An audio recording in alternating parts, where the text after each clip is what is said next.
عليكم ورحمة الله وبركاته. إن الحمد لله الأكرم الذي خلق الإنسان وكرم وعلمه من البيان ما لم يعلم، فسبحان الذي لا إحصاء امتنانه باللسان ولا بالقلم، ونشهد أن لا إله إلا الله وحده لا شريك له، ونشهد أن سيدنا وحبيبنا وطبيبنا وطبيب أرواحنا محمدا عبده ورسوله الذي أرسله بالحق بشيرا ونذيرا وداعيا إلى الله بإذنه وسراجا وقمرا منيرا. فقد قال الله تعالى في كلامه المجيد وفرقانه الحميد: أعوذ بالله من الشيطان الرجيم. بسم الله الرحمن الرحيم. إن الله وملائكته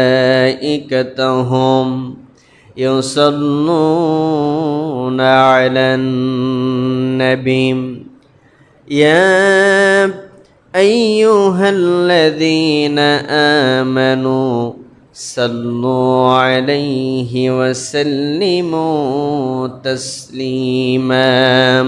اللهم صل على محمد وعلى آل محمد كما صليت على إبراهيم وعلى آل إبراهيم إنك حميد مجيد.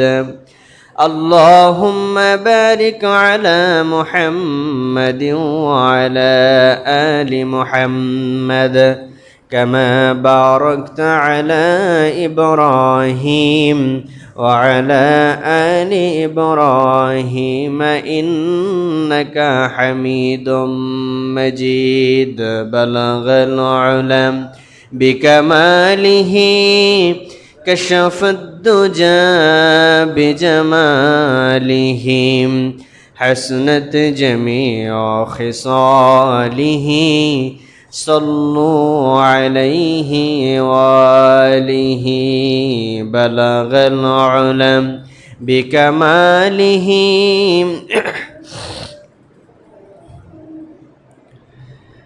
حسنت جميع خصاله صلوا عليه وآله. আলহামদুলিল্লাহ, আমরা মহান মনিবের দরবারে শুকরিয়া আদায় করছি যে আল্লাহ রাব্বুল আলামিন আমাদেরকে বিগত একটি জুমা পর তার ঘর মসজিদে আসার, বসার এবং সুস্থতার নিয়ামত দিয়ে আমাদেরকে সুন্দর রাখার তৌফিক যে আল্লাহ তাআলা দিয়েছেন, এই জন্য প্রাণ ভরে শুকরিয়া আদায় করছি। সকলে বলছি আলহামদুলিল্লাহ। দুরূদ ও সালাম বর্ষিত হোক বিশ্বজাহানের নেতা, কিয়ামতের দিন আমাদের একান্ত শাফায়াতকারী মুহাম্মদ রাসূলুল্লাহ সাল্লাল্লাহু আলাইহি ওয়াসাল্লামের ওপর। সম্মানিত হাজিরিন,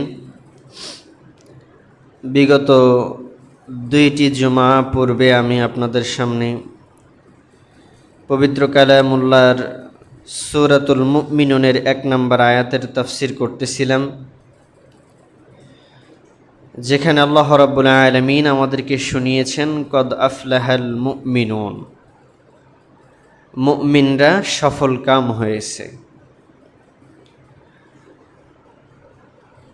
আল্লাহ রাব্বুল আলামিনের পরিভাষা সফলকাম হলো, আমি সেই জুমায় বলেছিলাম, আল্লাহ রাব্বুল আলামিনের ভাষায় সফলকাম হলো ওই ব্যক্তি যে ব্যক্তি জান্নাতে যেতে পারবে। যে ব্যক্তি জান্নাতে যেতে পারবে ওই ব্যক্তি হলো সফলকাম। এটা আল্লাহ রাব্বুল আলামিনের ভাষা। তো সেই মুমিন হতে হলে আমাদের কি কি জ্ঞান, কি কি জিনিস, কি কি আমল আমাদের করতে হবে, কি কি কাজ করলে আমরা মুমিন হতে পারবো, সে বিষয়ে 5টি কথা বলেছিলাম। আপনাদেরকে স্মরণ করিয়ে দেওয়ার জন্য 5টি কথা আরেকবার বলি। মুমিন হতে হলে 1 নম্বর, মানুষের যে কাজটি করতে হয় সেটা হলো আল্লাহ এবং রসুলের প্রতি ঈমান আনতে হয়, বিশ্বাস করতে হয়। 2 নম্বরে আল্লাহ রাব্বুল আলামিনের রাস্তায় জিহাদ করতে হয় যখন জিহাদের ডাক আসে, যদি কেউ মুমিন হতে চায়। 3 নম্বর, যখন কোনো মানুষের সামনে কোরআনুল কারীম পাঠ করা হবে তখন তার অন্তরে আল্লাহ রাব্বুল আলামিনের ভীতি চলে আসবে, ভয় চলে আসবে, যে এ তো আমার আল্লাহর কথা। জাহান্নামের কথা শুনলে মনটা ভয়ে কাতর হয়ে যাবে, জাহান্নামের ভয়ে মনটা কাঁপতে থাকবে, এরকম অবস্থা হবে। সে কি হবে? মুমিন হতে পারবে। 4 নম্বর বলেছিলাম, যখন কোরআনুল কারীমের তাফসির করা হয়, আয়াত শোনানো হয়, তখন তার ঈমান বৃদ্ধি পেতে থাকে, মনটা খুশি হয়ে যায় কোরআনের কথাগুলো শোনার কারণে। আর 5 নম্বরে বলেছিলাম, মুমিন যে হতে চাইবে, মুমিনের গুণ যার মধ্যে থাকা চাই, সে 5 নম্বর বৈশিষ্ট্য হলো সে নামাজ কায়েম করবে, সালাত কায়েম করবে। এই 5টা কথা আমি আপনাদেরকে এখান থেকে 2 জুমা আগে আপনাদেরকে শুনিয়েছিলাম। বিগত 2টা জুমায় আমি আপনাদের সামনে থাকতে পারিনি। তো আজকের এই জুমায় আমরা 6 নম্বর বৈশিষ্ট্য থেকে দেখার চেষ্টা করব। আল্লাহ রাব্বুল আলামিন, আমরা যদি মুমিন হতে চাই তাহলে কি কি গুণ আমাদেরকে অর্জন করতে হবে সেগুলো আমরা দেখার চেষ্টা করব ইনশাআল্লাহ। তাহলে বলেছিলাম 5 নম্বর গুণাবলী হলো প্রত্যেকটা মুসলমান কি করবে? সালাত কায়েম করবে। 6 নম্বর বৈশিষ্ট্যে আল্লাহ রাব্বুল আলামিন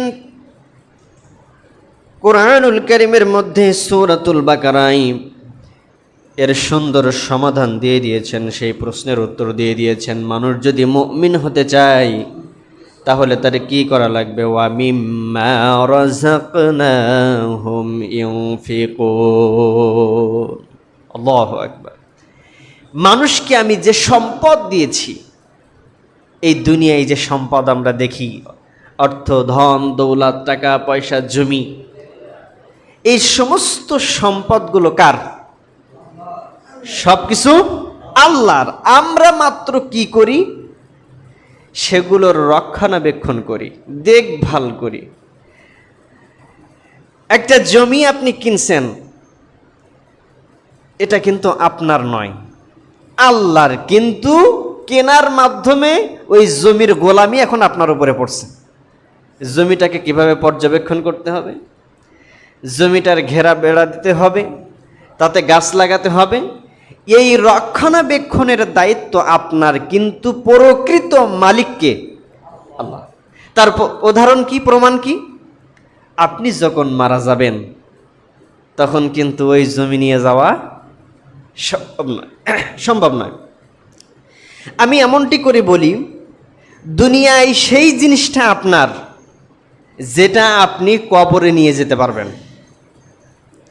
দুনিয়ায় সেই জিনিসটা আপনার যেটা আপনি কি করতে পারবেন? কবরে নিয়ে যেতে পারবেন। তাই ছাড়া দুনিয়ায় আর কিছু আপনার না। সে হোক আপনার সন্তান, আপনার স্ত্রী, আপনার ধন, টাকা পয়সা, দৌলত, জমি জায়গা, সব কিছু। এর মধ্যে সেই জিনিসটাই আপনি নিয়ে যেতে পারবেন, যেটা আপনি নিয়ে যেতে পারবেন ওটা আপনার। সেটা কি? 3 টুকরা কাফনের কাপড়, তাও আপনার সঙ্গে যাবে না। ওইটা মাত্র 10 থেকে 12 দিন 30 দিন তার মধ্যে নষ্ট হয়ে যাবে।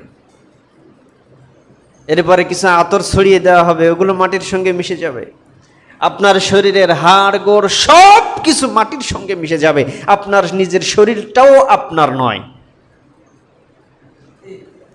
নিজের শরীরটাও আমার নয়। তাহলে আমার কি? যেগুলো আমাকে দুজকের আযাব থেকে রক্ষা করবে, সুবহানাল্লাহ, সেইগুলো আমার। মুফাসসিরিনে কেরাম অন্য জায়গায় বলছে, কোরআনুল কারীমের বিশেষ বিশেষ কিছু সূরা আছে, এই সূরাগুলো মানুষ যদি নিয়মিত আমল করতে থাকে, তার মধ্যে একটা সূরা হলো সূরাতুল মুলক, 30 পারার 1 নম্বর সূরা।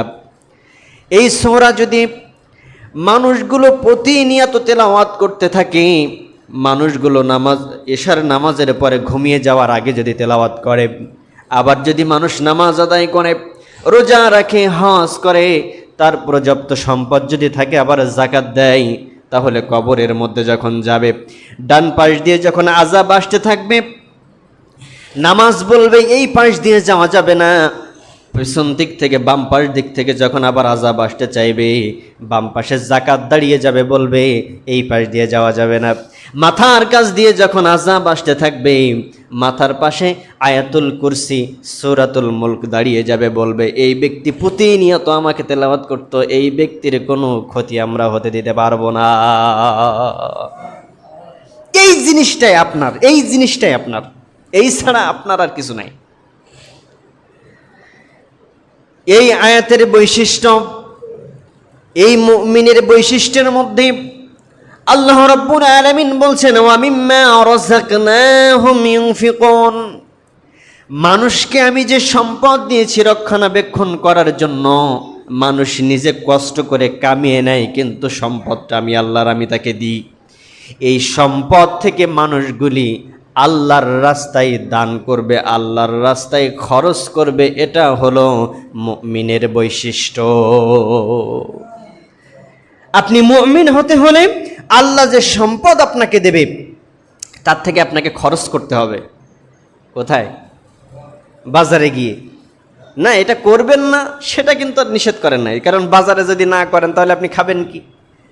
কিন্তু যে সম্পদ থাকবে তার থেকে আপনাকে ব্যয় করতে হবে আল্লাহর রাস্তায়। সেটা আল্লাহর রাস্তা কি কি এটা তো আমরা সবাই জানি।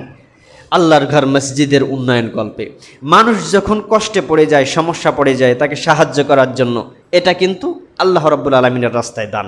জিহাদের ময়দানে যাওয়ার প্রয়োজন, অস্ত্র শস্ত্র কিনতে হবে, এইখানে টাকা দিয়ে দেওয়া, এটা আল্লাহর রাস্তা। যাকাত দেওয়া, এটা আল্লাহর রাস্তা। আল্লাহর রাস্তা বলতে আমরা সবাই বুঝি, আরো সহজভাবে বুঝি যখন ফকির মিসকিন আসে বলে আল্লাহর রাস্তায় আমারে কিছু দান করো, এগুলো কি? আল্লাহর রাস্তা। তাহলে মুমিন হতে হলে 6 নম্বর যে গুণাবলী আমাদের অর্জন করতে হবে, সেই 6 নম্বর গুণাবলী হলো মিম্মা রাযাকনাহুম ইউনফিকুন। আল্লাহ রাব্বুল আলামিন যে সম্পদ আমাকে দিয়েছে, ওই সম্পদ থেকে আল্লাহর রাস্তায় ব্যয় করতে হবে। 7 নম্বর জিনিসটা, 7 নম্বর একটা বৈশিষ্ট্যের কথা আল্লাহ রাব্বুল আলামিন আমাকে বলেছেন, প্রত্যেকটি মুমিনের জন্য এটা আবশ্যকীয়, করণীয়। বলার পরে হয়তো অনেকেই বলতে পারবে হুজুর এটা কেমন কেমন হয়ে গেল। আল্লাহ রাব্বুল আলামিন বলছেন, লা ইয়াত্তাখিজুল মুমিনুনাল কাফিরিনা আউলিয়া মিন দুনিল মুমিন। 7 নম্বর বৈশিষ্ট্য হল, একজন মানুষ মুমিন হতে চায়, তার জন্য 7 নম্বর যে বৈশিষ্ট্যটা অর্জন করতে হবে, সেটা হলো সে কাফেরদেরকে কখনো বন্ধুরূপে গ্রহণ করবে না। যে কাফের, তাকে কখনো বন্ধুরূপে গ্রহণ করবে না। কাফেরের 1 নম্বর সংজ্ঞা আমি আমার ভাষায় বলে থাকি, কাফের মানে হচ্ছে গোপন করা। কাফের মানে কি? গোপন করা। এই জন্য এই যে যারা চাষ করে, ধান প্রথমে মাটিতে ছড়াই দেয়, এবারে বীজ মাটিগুলো আলগা করে করে তারপরে বীজ কি মাটিতে দিয়ে দেয় না, দিয়ে তারপরে ঢেকে দেওয়া হয়। এই জন্য কৃষকদেরকে অনেক সময় কাফের বলা হয়। এই কাফের মানে আবার ওই কাফের না, এখানে কাফের মানে বলা হচ্ছে অস্বীকারী। কি অস্বীকারী? এত সময় যা বললাম, এই যে আগের 2 জুমা আগে যে বলছি বৈশিষ্ট্য, এবং আজকে 2টা মাত্র বলতেছি, এই বৈশিষ্ট্য, এর মধ্যে একটা অন্যতম বৈশিষ্ট্য আমি বলেছিলাম, আমানু বিল্লাহি ওয়া রাসূলিহি, আল্লাহ এবং রসুলের প্রতি কি করবে? বিশ্বাস করবে। যে ব্যক্তি আল্লাহ এবং রসুলকে বিশ্বাস করে না সে কাফের।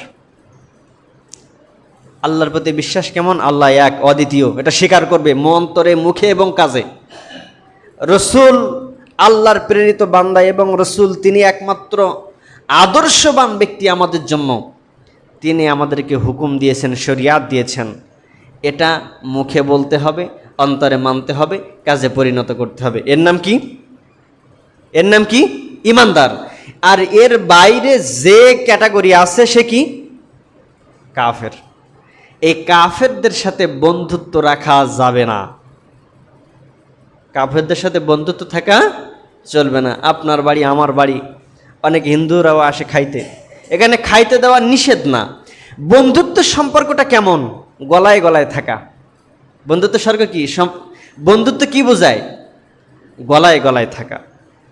এই কাফেরদের সঙ্গে বন্ধুত্ব রাখা চলবে না। যদি বন্ধুত্ব রাখেন তাহলে আপনার মধ্যে ঈমান থাকবে না, আপনি মুমিন হতে পারবেন না কখনোই। সেটা আল্লাহ রাব্বুল আলামিন বলছেন, লা ইয়াত্তাখিজুল মুমিনিনা, কখনোই ঈমানদার হতে পারবে না। ইয়াত্তাখিজু, কখনোই মুমিন হতে পারবে না, বানাবে না। আল কাফিরিনা, কাফেরদেরকে আউলিয়া, আউলিয়া মানে বন্ধু, মিন দুনিল মুমিন, মুমিনরা কখনো মুমিন ছাড়া অন্য কাউকে বন্ধুরূপে গ্রহণ করবে না। এই জন্য সাবধান। এমনি আপনার পরিচয় আছে, সামনে এক ভাই যাচ্ছে, হিন্দু বা বৌদ্ধ বা খ্রিস্টান, অন্য ধর্মের, ওরা তো কাফের। এরা কি? কাফের। তাদের দেখা হইলে তারা যদি জিজ্ঞেস করে কেমন আছেন, ভালো, ঠিক আছে, অন্য অন্য ব্যবসায়িক লেনদেন তাদের সাথে চলতে পারে। কিন্তু অন্তরঙ্গ বন্ধু একমাত্র হবে কার? আল্লাহ রাব্বুল আলামিনের সাথে। সেটা পরের বৈশিষ্ট্যে আসতেছে। এর পরের আয়াতে আল্লাহ রাব্বুল আলামিন, এই দেখেন আরেকটা উদাহরণ আমি আপনাদেরকে দিই। কাফেররা, আপনি বলবেন যে ওরা যে অনেক সময় আমাদেরকে সাহায্য করে, টাকা দিয়ে, বিপদে পড়লে টাকা চাইলে টাকা দেয়। আবার বিভিন্নভাবে বাজার করতে গেছি, কোনো জিনিস ভুলে গেছি, ভাই ব্যাগটা একটু দেখো, আমি আসতেছি আবার নিয়ে, ওই যে সাহায্য করে। তাহলে বন্ধু হবে না কেন? বন্ধু হতে হলে কিছু কিছু বন্ধু আছে যেগুলো সামনাসামনি বন্ধু হয়, অন্য দিক থেকে, পিছন দিক থেকে ছুরি মারে। এমন বন্ধু দেখছেন কোনোদিন? আল্লাহ রাব্বুল আলামিন ব্যতীত মুসলমানদের জন্য অন্য সকল বন্ধু হচ্ছে পিছন দিক থেকে ছুরি মারার মতো বন্ধু।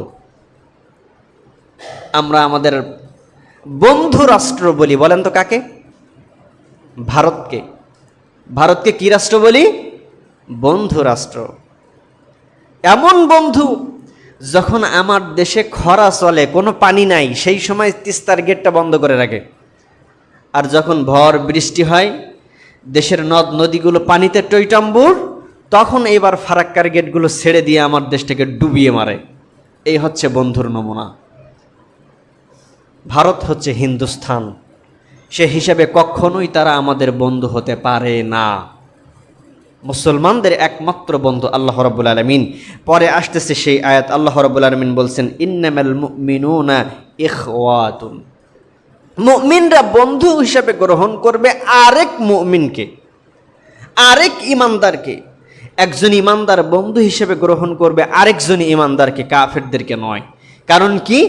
ইন্নামাল মুমিনুনা ইখওয়াতুন, প্রত্যেক মুমিন তো পরস্পর ভাই ভাই। আপনি হতে পারেন অন্য গোত্রের, আপনি হতে পারেন অন্য গোষ্ঠীর, কিন্তু আপনি যদি মুমিন হন তাহলে আল্লাহ রাব্বুল আলামিন বলছেন ওই ব্যক্তি তোমার বন্ধু। সেক্ষেত্রে এখন দেখেন, এগুলো ইন্টারনেটে দেখা যাচ্ছে, ফিলিস্তিনি ভাইদেরকে যখন মারা হয়, তারা আমাদের মুসলমান ভাই, এই জন্য আমরা বলি তারা আমাদের ভাই।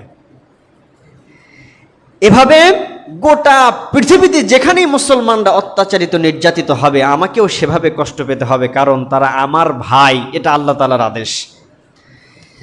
তাহলে মুমিন হতে হলে আল্লাহ রাব্বুল আলামিন বলছেন, মুমিন যদি হতে চায় তাহলে তার অন্যতম আরেকটি বৈশিষ্ট্য হতে হবে ইন্নামাল মুমিনুনা ইখওয়াতুন, প্রত্যেক মুমিন পরস্পর ভাই ভাই হয়ে যাবে।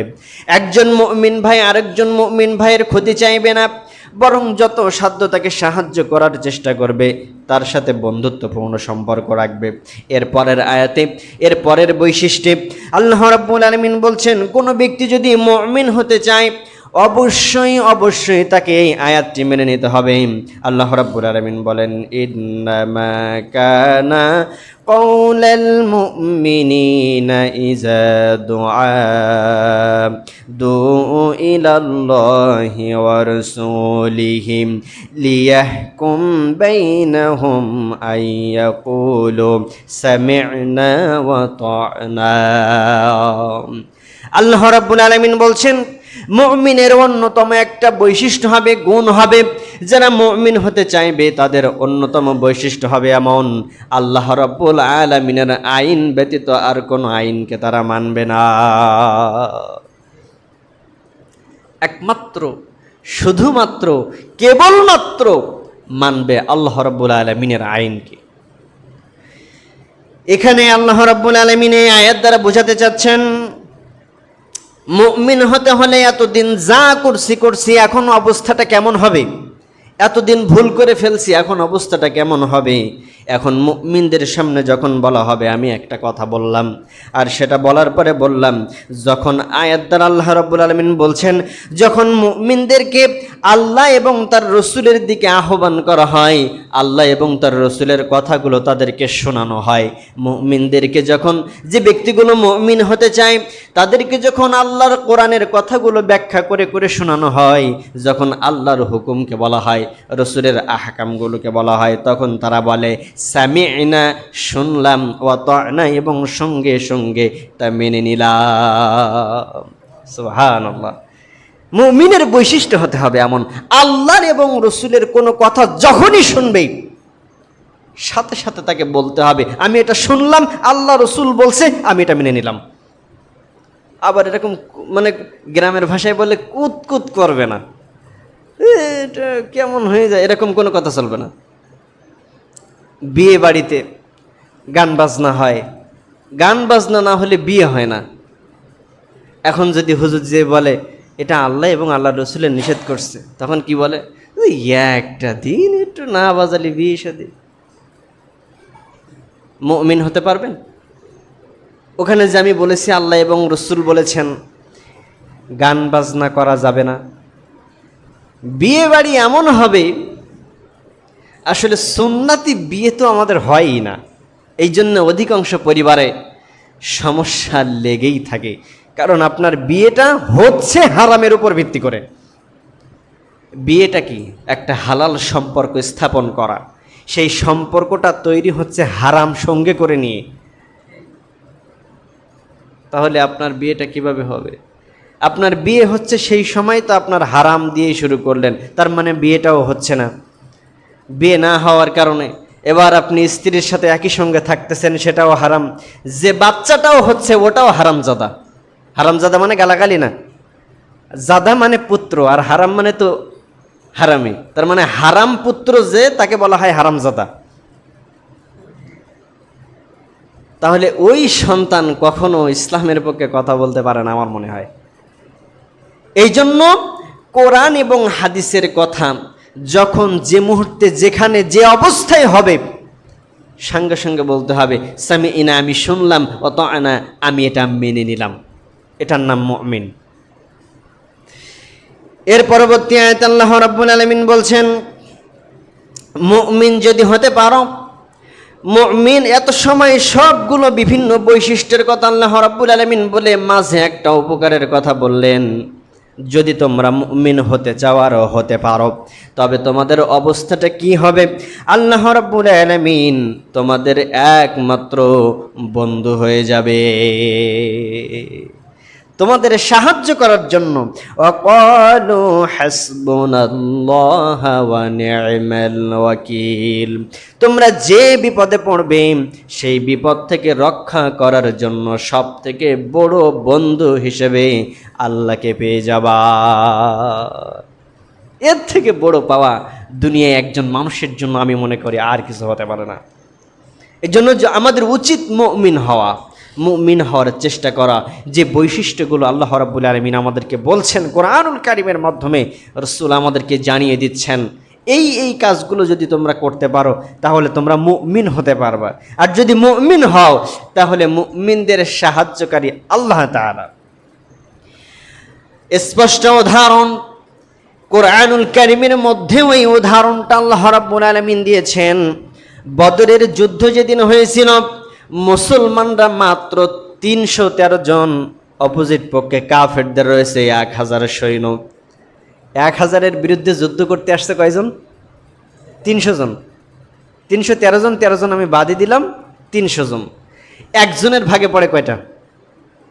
3টার একটু বেশি, তাই না? তাহলে একজনের বিরুদ্ধে দাঁড়াবে 3 জন, তাহলে একজন কি পারবে? পারার কথা না। বদরের যুদ্ধের অবস্থাটা এমন, মুসলমানরা যুদ্ধ করতে গেছে মাত্র 313 জন মানুষ, সাহাবী, আর ওদিকে কাফের সৈন্যরা আসতেছে 1000। শুধু 1000 হইলে মানা যাইতো, তাদের সাথে ঘোড়া আছে, হাতি আছে, অস্ত্র আছে। মানে বর্তমান বাংলাদেশের পুলিশ, আর্মি, বিডিআর আর সাধারণ ছাত্ররা, ওদের কাছে সব আছে, এদের কাছে মোটামুটি লাঠি আছে, নাইলে একটা এই যে কি বলে আপেল কাটা ছুরি আছে, এইসব অবস্থাটা এরকম। এরপরে আল্লাহ রাব্বুল আলামিন সাহায্য করলেন কিভাবে? কিছু কিছু কাফেররা এই বর্ণনা করছিলেন পরে এসে, যে আমরা দেখলাম মনে হলো যেন তারা আমাদের অর্ধেক নয়, তারা আমাদের 3 ডাবল। মানে মুসলমানদের দেখে কাফেরদের মনে এমন হয়েছে। আল্লাহ রাব্বুল আলামিন কোরআনুল কারীমের মধ্যে বলছেন, বদর যুদ্ধে আমি আকাশ থেকে ফেরেশতা নাজিল করেছিলাম যুদ্ধ করার জন্য, সুবহানাল্লাহ, মুসলমানদের হয়ে। আর এই মুসলমানদের এই জীবনের এই প্রথম যুদ্ধ, বদরের যুদ্ধ, বীরত্বের সঙ্গে মুসলমানরা জয়ী হয়েছিলেন। এই যুদ্ধটা হয়েছিল এমন, বাপের সঙ্গে সন্তানের যুদ্ধ। বাপ হচ্ছে কাফের আর সন্তান হয়ে গেছে মুসলমান। এখন কাফেরদের সঙ্গে সন্তানের যুদ্ধ করা লাগবে, বাপের সঙ্গে সন্তানের যুদ্ধ। এই যুদ্ধে আল্লাহ রাব্বুল আলামিন মুসলমানদেরকে জয়ী করেছিলেন। আর আল্লাহ রাব্বুল আলামিন গায়েবী সাহায্য হিসেবে আসমান থেকে ফেরেশতা নাজিল করেছিলেন। এই জন্য মুমিন যদি আমরা সেই প্রকারের মুমিন হতে পারি, আল্লাহ রাব্বুল আলামিন আমাদেরকেও, এখনও সেই আল্লাহ আছেন যে আল্লাহ বদর যুদ্ধে মুসলমানদেরকে সাহায্য করেছিলেন, আমাদের জন্য আল্লাহ রাব্বুল আলামিন সাহায্য নিয়ে আসবেন। বৈশিষ্ট্য কি অর্জন করতে হবে? কি? মুমিন হতে হবে। এরপরে আয়াতে আল্লাহ রাব্বুল আলামিন সুন্দর একটা কথা বলে দিলেন, যেটা সূরাতুল মুমিনুনের 3 নম্বর আয়াতের মধ্যে আল্লাহ রাব্বুল আলামিন বলেন, ওয়াল্লাযীনা হুম আনিল লাগবি মুরিদুন। মুমিনদের অন্যতম একটা বৈশিষ্ট্য হলো তারা বেহুদা কথা বলে না, প্রয়োজন ছাড়া কথা বলে না। আবার যে কথাটা বলে সেটার দাম আছে, সেটার গুরুত্ব আছে, তাই বলে। বেহুদা কথা বলে না, এটা হচ্ছে মুমিনদের বৈশিষ্ট্য। এরপরে আয়াতে আল্লাহ রাব্বুল আলামিন বলছেন, ওয়াল্লাযীনা হুম লিফুরুজিহিম হাফিজুন। আর মুমিনদের অন্যতম আরেকটি বৈশিষ্ট্য হলো তারা তাদের লজ্জাস্থানকে হেফাজত করবে, লজ্জাস্থানকে হেফাজত করবে। রাসূল কত সুন্দর কথা বললেন। রাসূল বললেন, যদি মানুষগুলো 2টা জিনিসের গ্যারান্টি আমাকে দিতে পারে। কয়টা জিনিস?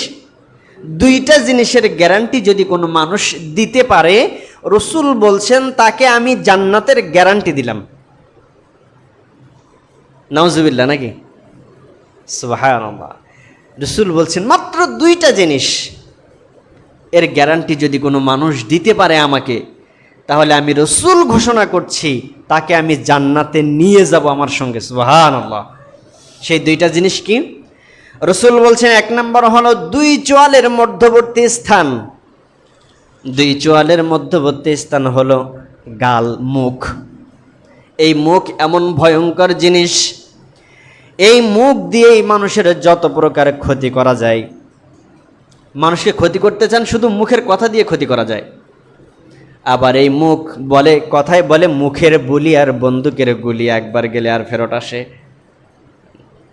আর এই দুনিয়ায় যত আঘাত আছে, মনে করেন কুড়াল দিয়ে কোপ দেওয়া, তারপরে চাইনিজ কোরাল দিয়ে কোপ দিলে নাকি সেখানে এই যে সেলাই দেওয়া যায় না, শুনছি এগুলো, আমি বাস্তবে দেখি নাই।